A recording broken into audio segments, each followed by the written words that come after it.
क्योंकि मामला सब जुडिस है, न्यायालय के अधीन है और आज भी माननीय उच्चतम न्यायालय में इसको सुना जा रहा है, तो मैं बहुत विस्तार में और सारे कानूनी पहलुओं पर आज बात नहीं करूंगी क्योंकि वो आज उस पर चर्चा करना उचित नहीं है।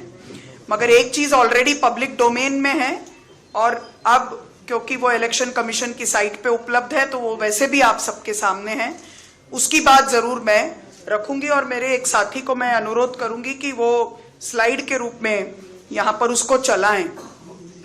जो सारे मामले की जड़ है वो फॉर्म चल गया है, फॉर्म 26 है।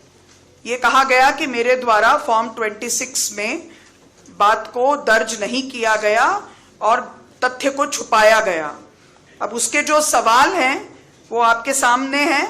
राजनीतिक दल का ब्यौरा देना है, मतदाता सूची में जो उम्मीदवार का क्रमांक है वो ब्यौरा देना है, उम्मीदवार का फोन नंबर और जो भी उसकी आइडेंटिटी है, ईमेल अकाउंट है, वो उसकी जानकारी देनी है, पैन और आयकर के रिटर्न के बारे में विवरण देना है, संपत्ति और अन्य चीजों के बारे में विवरण देना है। लेकिन मोस्ट इंपॉर्टेंट बात जिस पर यह सारी बात शुरू हुई वो ये है कि अगर कोई लंबित आपराधिक मामला है तो उसकी जानकारी देनी है और अगर कोई दंडनीय अपराध में दोषी ठहराए गए हैं तो उसकी जानकारी देनी है।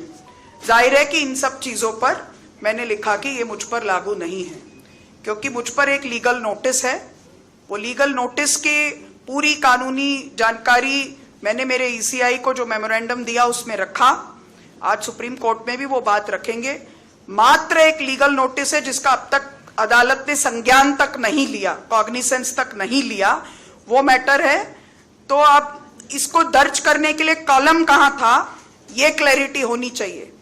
फॉर्म 26 में ऐसा कोई कॉलम नहीं है जिसमें लिखा जाए कि रैंडम कोई प्राइवेट कंप्लेंट के भी बारे में सूचना दीजिए।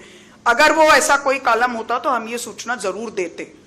इतना ही मैं अपनी ओर से कहूंगी क्योंकि ये दोनों ही मामले, लीगल नोटिस और आज जो सुप्रीम कोर्ट में सुनवाई है, वो ये सब मामले वहां आज सुने जाएंगे।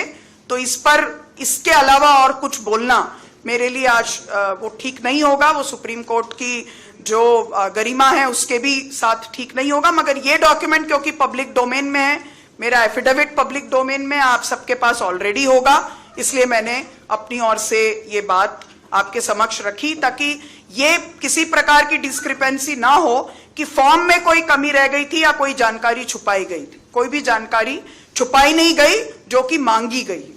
जो भी जानकारियां मांगी गई वो सारी जानकारियां फॉर्म 26 के तहत दी गई। मैं इतना ही अपनी ओर से कहूंगा।